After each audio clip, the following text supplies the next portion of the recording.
Hi, for this video, we try to discuss the importance of studying the history of the discipline of psychology. When we ask about the reason why it is important to study the history of psychology, there is really not one direct answer to it. So instead of answering that directly, instead we'll try to look into some more questions which hopefully can lead us to answer the original question of why it is important to study the history of psychology. So, take for instance our own family or perhaps a group of people that we are in. Try to look into the tendencies of our family members. When we say tendencies, maybe perhaps the commonalities that the members of this family have. And with these tendencies or commonalities, what do you know about it? Is it really very big, or is it really something important? On the other hand, is it beneficial, or is it somehow detrimental to a degree? And how do you make use of it? And on the other hand, how do you deal with its consequences? So, when we talk of families or group of people, it's not just the commonalities that we find, but we also find differences. So, going back to our original question, why there is an importance in studying the history of psychology, it will allow us to see where we come from. So that is to say that when we try to look into the tendencies of our family, even to family members from generations past, somehow it allows us to see even better where we come from and allow us to understand ourselves better in a way that we see uh, commonalities, uh, these commonalities and even the differences. Once we would know of our commonalities with our ancestors, somehow it's a lot easier to pinpoint how to respond to possible problems, perhaps. So, when we ask the question again, why study psychology history? Somehow we can see that it is because of how the topics of human interest are being studied and what we have learned thus far, especially on topics from birth to death. So, if we are able to look into patterns or similarities of people from the time that they were born to the time that they would die, somehow people, whenever they would come across problems, perhaps somehow it allows other people or maybe even that person to have an idea on how to respond to this problem because it was already studied from their ancestors or from other people. We learn from other people. Somehow, because of this also, it leads to some statements which allow us to see the traction psychology has in this world, in its presence in this world. One of the things that is being said about psychology is that it has a long past but a short history. So, what do you mean having a long past but having a short history? Say, for instance, a couple who were only together for a few months immediately decided to get married. And then people would say, huh? Nganong magminyo naman na sila, nga bag-o pagali na sila nag-ila. Mag-ingon dayon nga, ay, dugay naman gud na sila friends, childhood friends man na sila. So, taas na ang ilang past. So that's a very lame example, but when we talk of having a long past but a short history, it's the idea that the discipline of psychology may not have been officially labeled so for a long time, but the interests has been discussed through time. Another statement that has somehow defined the existence of psychology in this world is that psychology is being described as a young science but an old discipline. So when we talk of being a young science but an old discipline, again, what does it mean?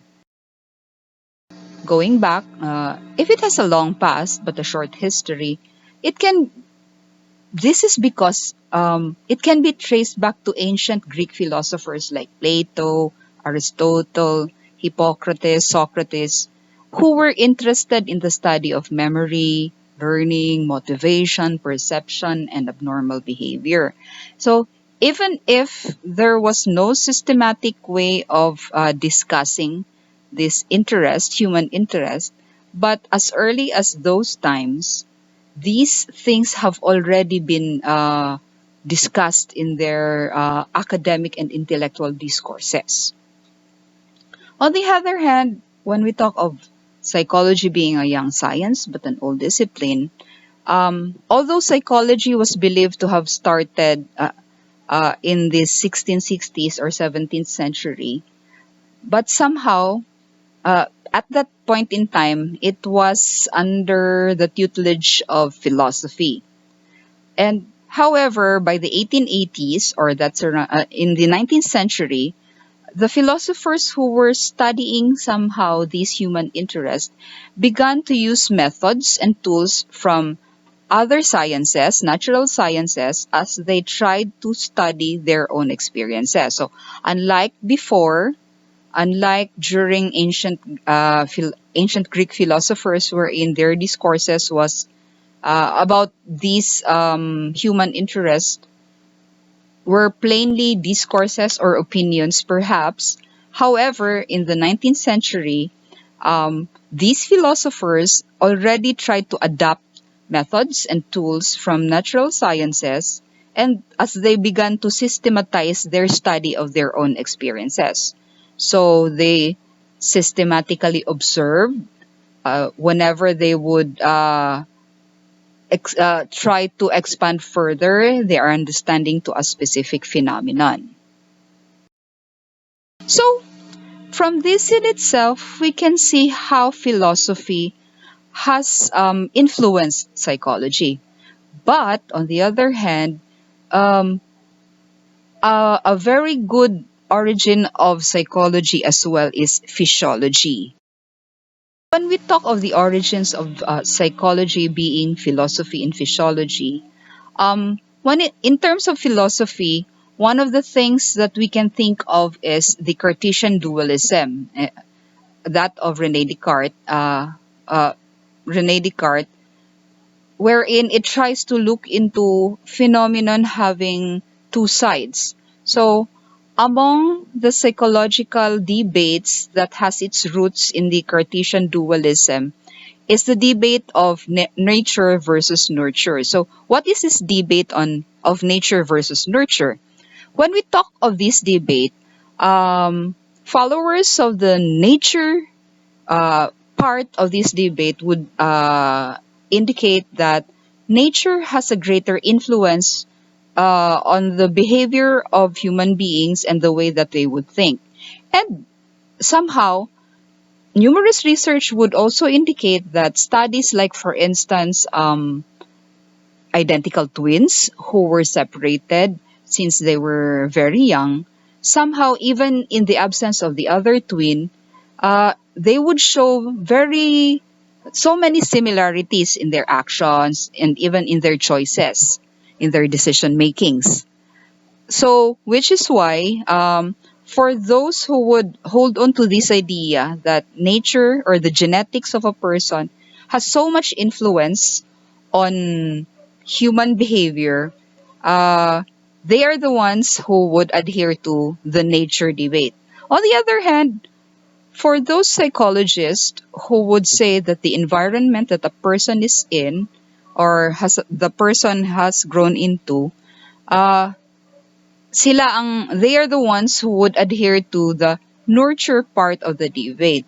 So, and also true enough, there are so many studies that would indicate that even if a group of people who are not related by blood or who are not genetically linked, somehow would show similarities in the way that they would behave, in the way that they would think. And this has led to their conclusion that the way a person has been raised, or the way there is a massive influence of the person's environment in growing up to his or her actions and the way that he would think. So that's the debate of nature and nurture. On the other hand, in terms of physiology as an origin of psychology, there has been early physiological research on the brain and its association with the behavior. That is to say that the conditions of the brain somehow is very much associated with how people behave. So, these research has contributed to applying scientific methodologies to the study of human thought and behavior. Maybe if you have looked into your curriculum, you would see that there is the presence of physiological psychology. And in fact, in the duration of the semester, we will be discussing about the neurobiological basis of human behavior and mental processes. So we really cannot isolate the importance of studying the physiology of a human person in understanding how people would act and how people would think. In fact, in our discussion later on, I will be presenting to you some studies that would really indicate the that for every disturbance in actions, there is a corresponding reason. There is a corresponding physiological anomaly in the brain. But when we talk of understanding the history of psychology, we have to put history into context.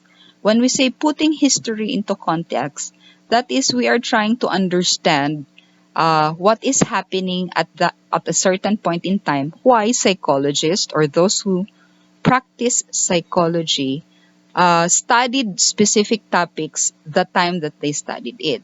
So this is understood as Zeitgeist, or this is a German term which means the spirit of the time.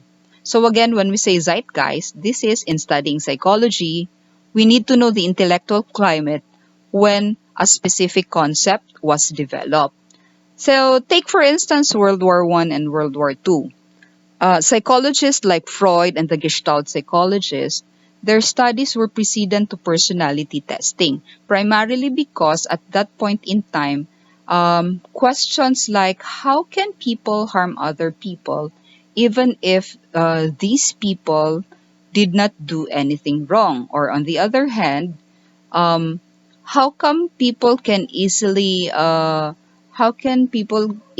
harm mass numbers of people, uh, even if it is immoral. So even if that is in the context of World War One and Two, however, through human history, we have seen this every now and then.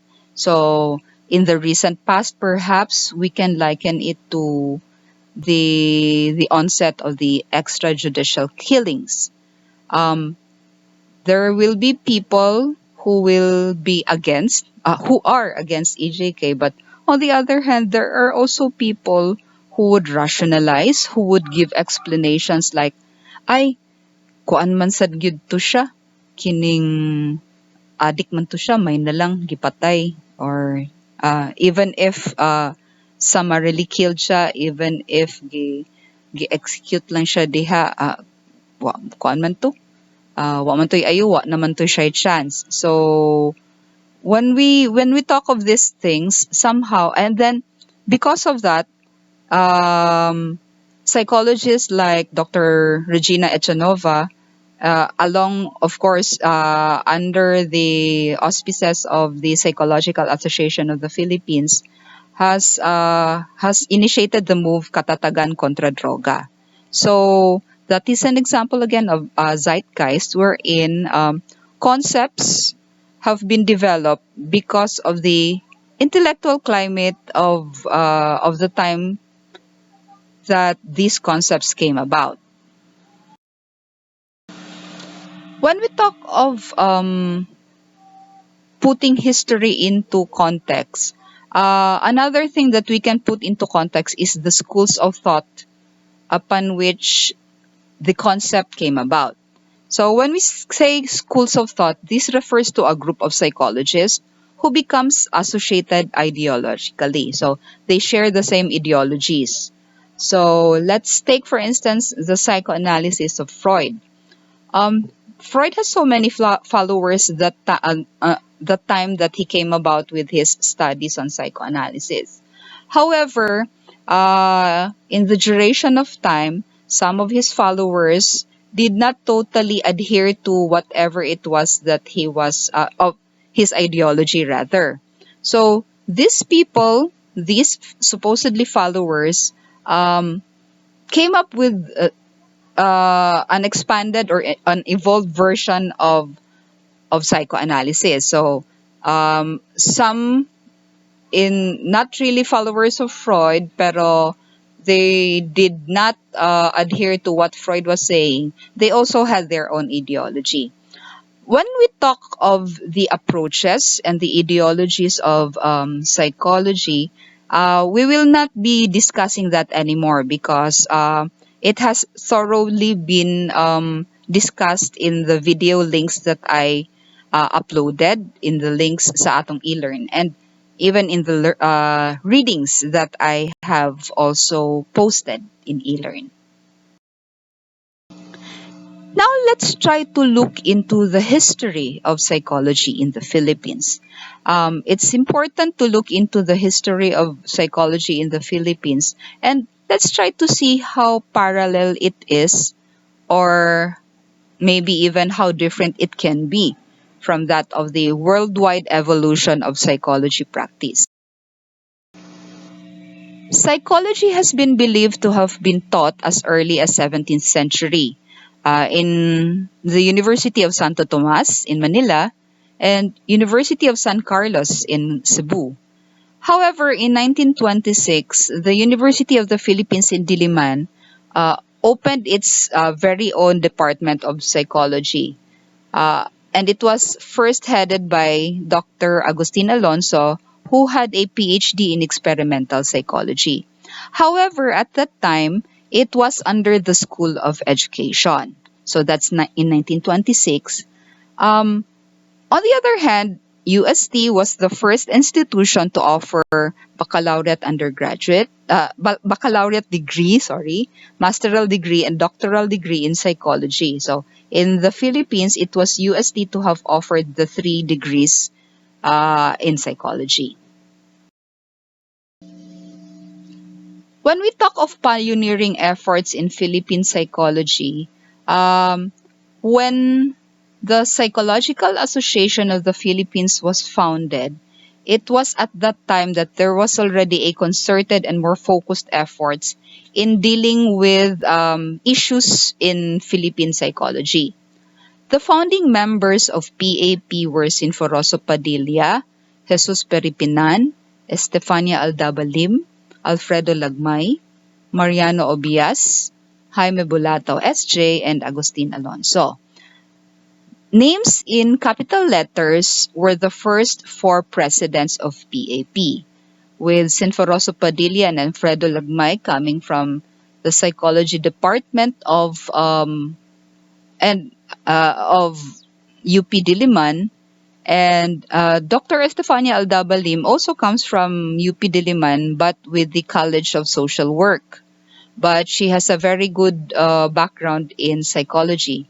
And then our very own Father Jaime Bulatao of the Ateneo de Manila University Psychology Department. Father Bulatao also started the psychology department of Ateneo de Manila. But at the time of its founding, PAP initially focused on addressing academic and research issues. As mentioned earlier, it is only when research social issue or human issues or human interest issues are being systematically studied through research can it become valid, can the argument and contention become valid and reliable. So, which is why among the first focuses of foci rather of PAP was on research issues.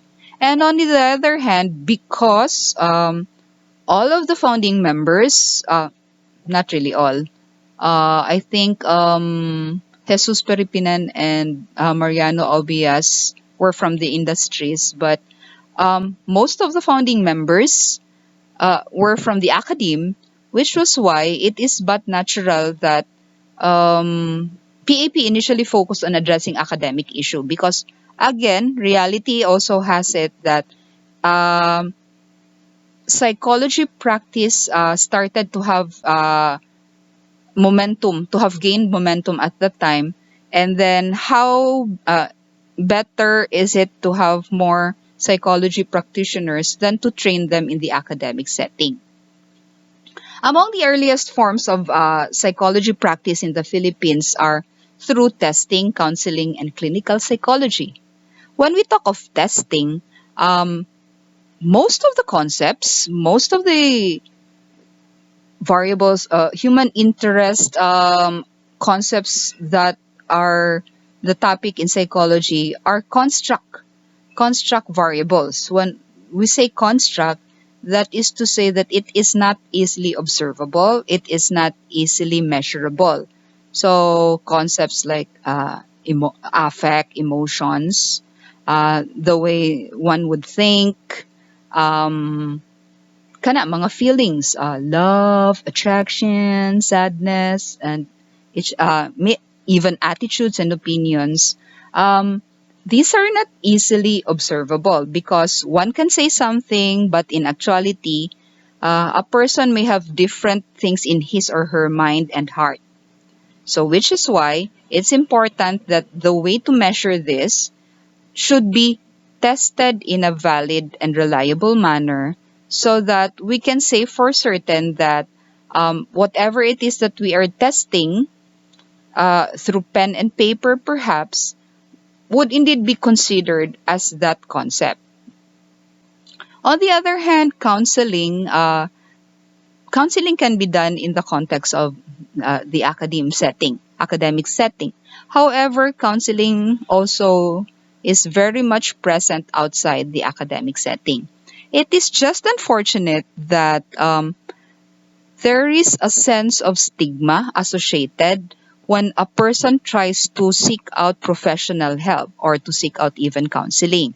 Even some students before are not that open to go to guidance and counseling na mga counselors because there is still that certain form of stigma that if you are seen going to the guidance office perhaps and not because of any other business but to seek out counseling, there is a possibility that a person may feel stigmatized. So that's among the challenges of counseling. And then another form of psychology practice in the Philippines is in the context of clinical psychology. So when we talk of clinical psychology, this is in the context of the clinical setting for understanding and responding to abnormal behavior. So, or beyond normal actions. So in the 1960s,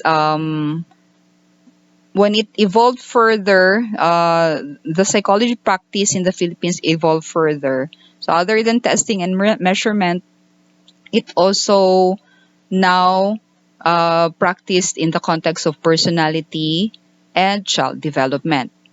And in the 1970s, the emergence of social psychology and industrial psychology also happened. So this is also an example of zeitgeist. In the 1970s, so that's the onset of the implementation of martial law, declaration of martial law.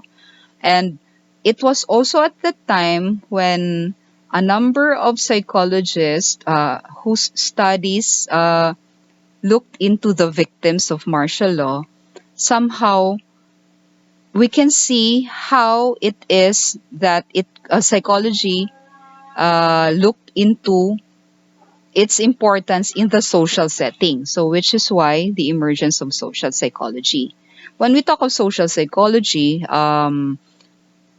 there are two prominent social political psychologists in the country in the person of Dr. Cecilia Conaco of UP Diliman. She is actually from Cebu. She's a Cebuana, but she practices in UP Diliman.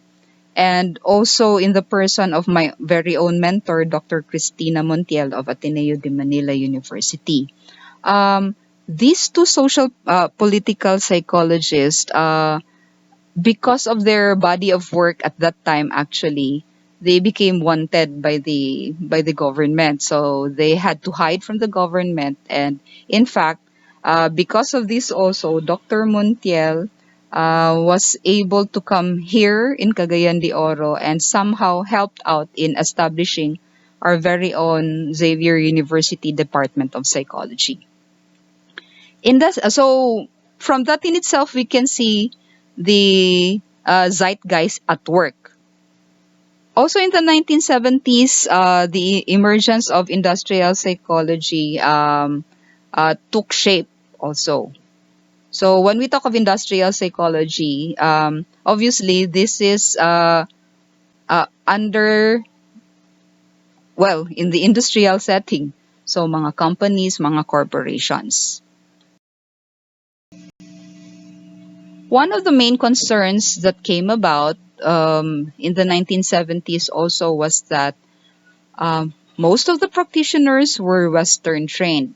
So we have to take note that relatively the presence of a more established psychology training ground in the academe only came about in the 1920s. So, but at that time, it was still under the School of Education. So, it's really not yet in its own 2 feet. So, most of the practitioners who were trained to practice psychology went out of the country, went to either Europe or the United States to be trained. And when they came back, they applied Western theories uh, in the hopes of understanding what was happening in the country. That is not necessarily wrong, but it may not also be the perfect tool to have. So, which was why Dr. Virgilio Enriquez of UP Diliman initiated the move towards a more indigenous psychology in the Philippines by establishing the Pambansang Samahan ng Psikolohiyang Pilipino or Psychopil in 1975. So the general goal of Psychopil is that we try to use methods that is indigenous to Filipinos rather than make use of methods used in the Western setting. Later on in your third year, if you would look into your curriculum again, you would see that you have a subject in Psikolohiyang Pilipino. That subject, however, will not solely focus on this movement lang, but it is practically the practice of psychology in the Philippines. And along with that, along with Psikolohiyang Pilipino, you would also have cultural psychology. Okay, now let's go into psychology at Xavier University. So in 1978, Mrs. Norma Salcedo, along with Dr. Cristina Montiel, created the blueprints of a Department of Psychology and Guidance, taking in its fold the existing MA in Guidance and Counseling. So at that time, in 1978, they started to plan out for the Department of Psychology and Guidance. And at the time, the Masters in Guidance and Counseling was with the College of Education. So when they created the Department of Psychology, or at least planned to come up with opening the Department of Psychology, the plan included to take in its fold the MA Guidance and Counseling. So eventually in 1980, XU started offering the Bachelor of Science in Psychology. And in 2002, XU started offering the Masters of Arts in Psychology. And then in 2019, XU offered its AB in Psychology. Okay, the data indicates 2002, so that's 19 years already. It's a relatively old data. However, if we have to consider the time lapse, at that point in time, in 2002, there were already 171 colleges and universities that offered psychology programs. So we could only imagine that at this point in time, there will be more institutions offering psychology programs, maybe around 500 or so siguro na mga institutions. And PAP has 7 major specialty areas of psychology in the Philippines. We have assessment psychology, clinical psychology, counseling psychology, developmental psychology, educational psychology, industrial organizational psychology, and social psychology. When we talk of assessment psychology, this goes hand in hand with testing. So when we talk of testing, uh, that's uh, that's in terms of how we can measure constructs. On the other hand, when we talk of assessment psychology, this allows us to train. This is a training rather in terms of how to create uh, tests that can appropriately or validly and reliably measure what it is that we would intend to measure. So, again, assessment psychology goes hand in hand with testing.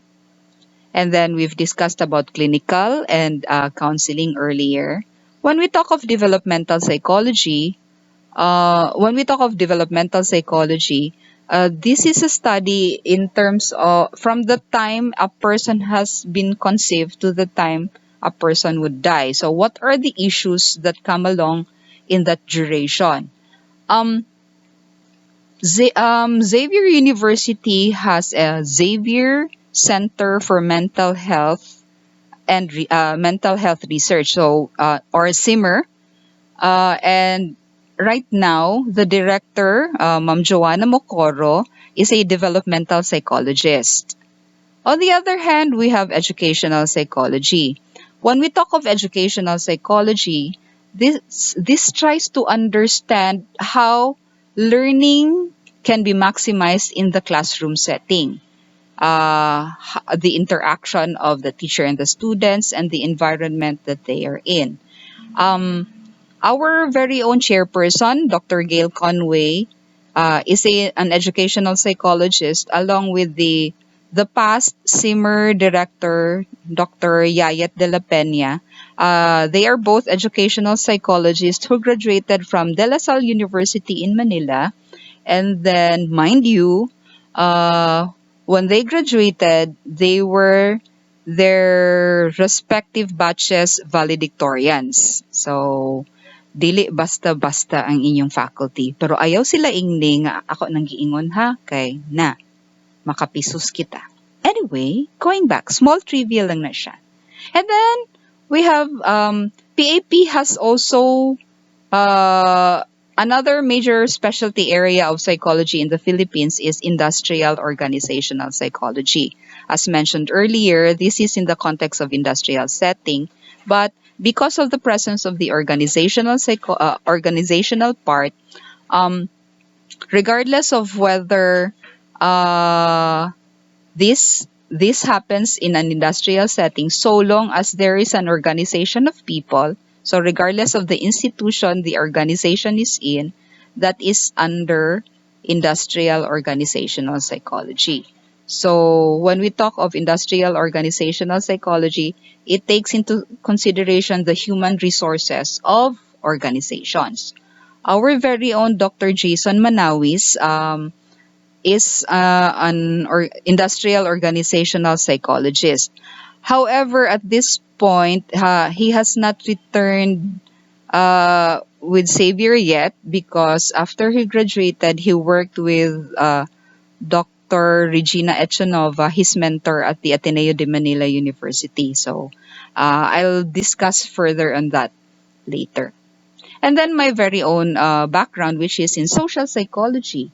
So when we talk of social psychology, it's not just in the presence of the groups that we are looking into, but the interaction of a person to a group, the interaction of the group to a person, and then the interaction of people, and the environment that he or she is in or they are in. So practically, when we talk of interactions, it is under social psychology.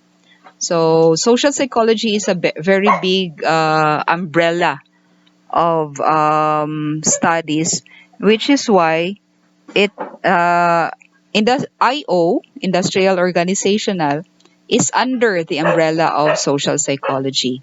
Sorry for the interruption. That is my dog, Barad Pit, and he wants something. He's just outside my window. Please bear with us. Thank you. Okay, let us try to continue and disregard Barad. PEP also has 6 special interest groups or SIGs. These are mental health and psychosocial services. Um, it's a good thing that in the past 2 decades or so, um, there seemed to be a little more acceptance to seeking out mental health protection. Unlike before, wherein the stigma was really very obvious.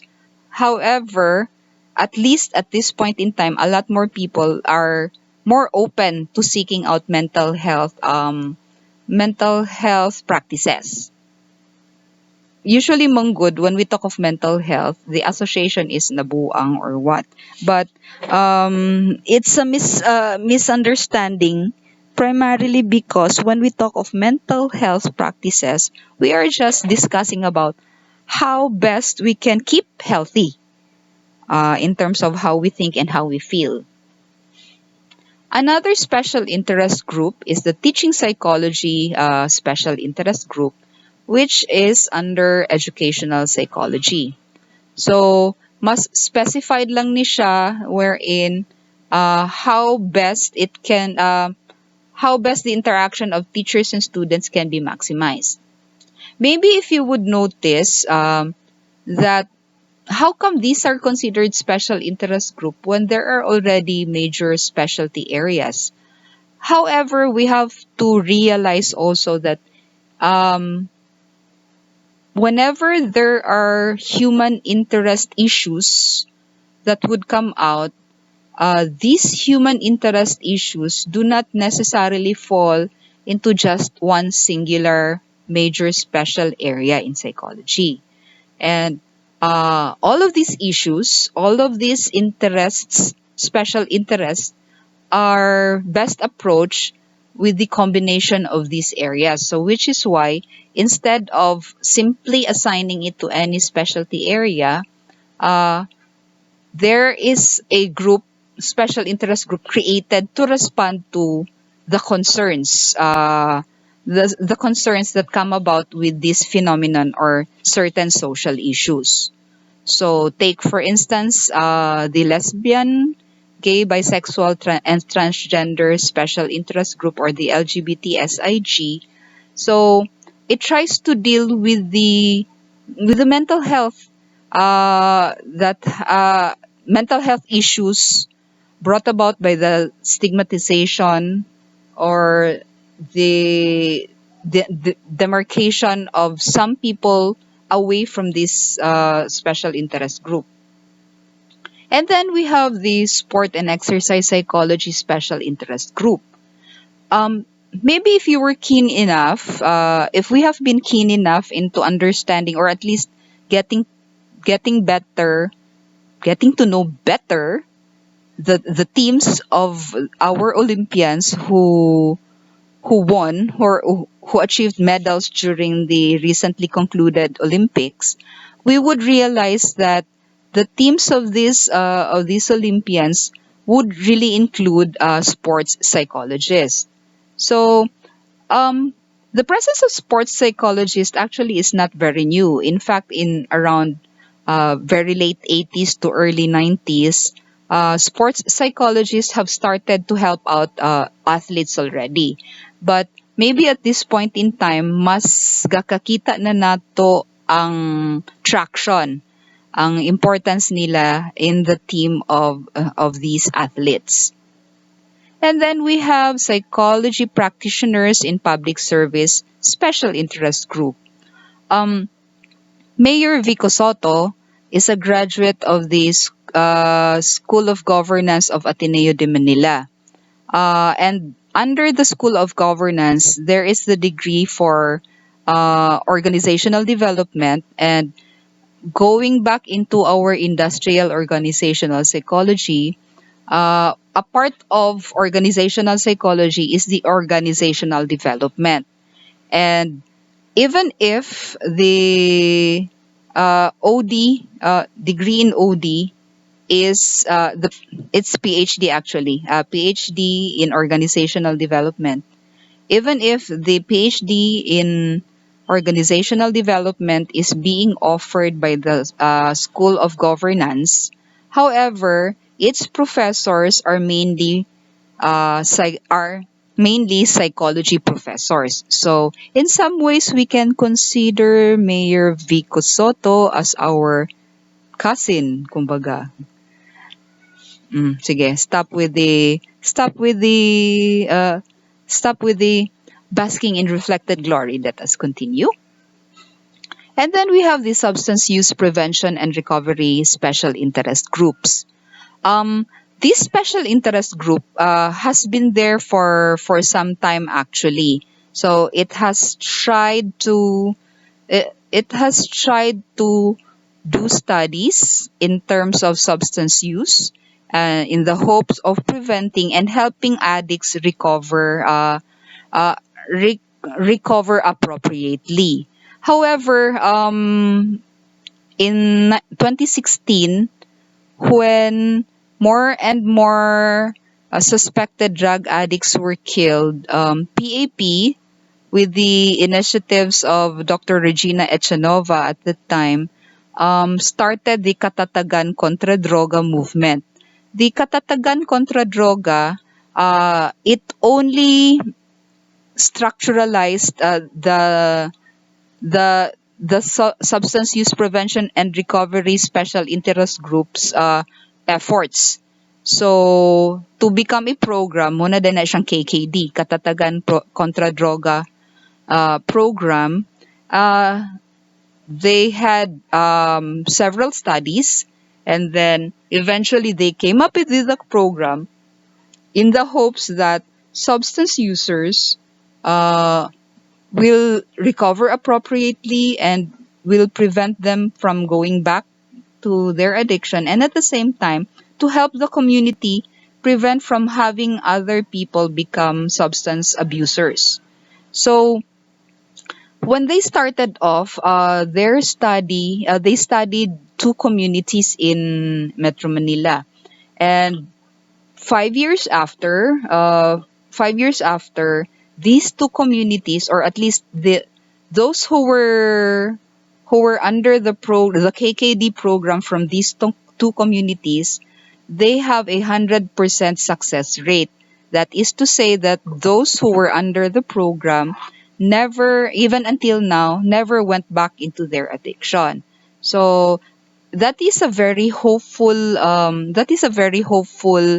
result of the program, to an extent that USAID tapped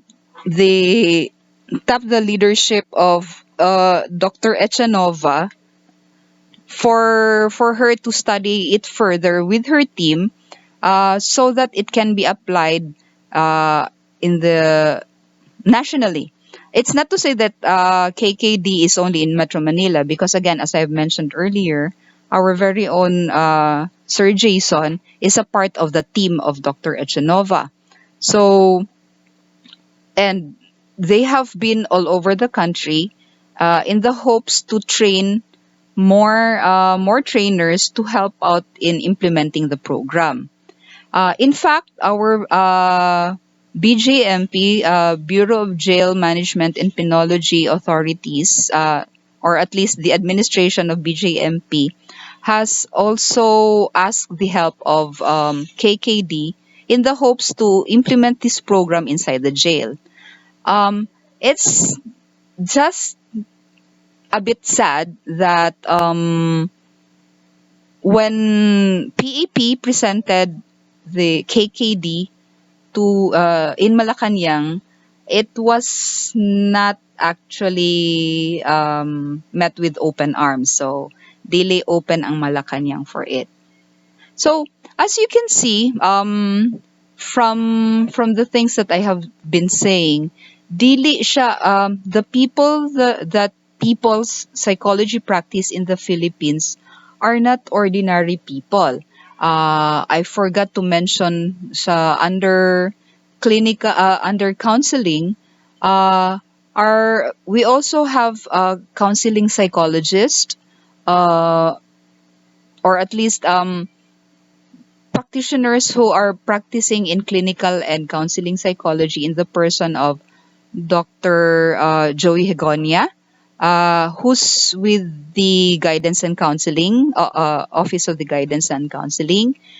We have Dr. Rachel Wapanyo of the who is the assistant dean to the graduate program. And then we also have Dr. Luel May Contreras, who is the director of the University Testing Center. And then we have a former faculty who is also a counseling psychologist, but part-time na lang siya karon, but every now and then she comes to teach with us because she is now with the DOH, and that's Ma'am Nerissa Buot of the Department of Health Regional Training Center. And so much like the Manila practitioners, national practitioners in psychology, who are well awarded, like Dr. Montiel, Dr. Conaco, Dr. Echanova, our efforts here in the local setting has helped the community a lot also. So hopefully in your stay with us in the next 4 years will allow you to see the direction that you would want to take on in the practice of psychology. So again, once again, welcome to psychology.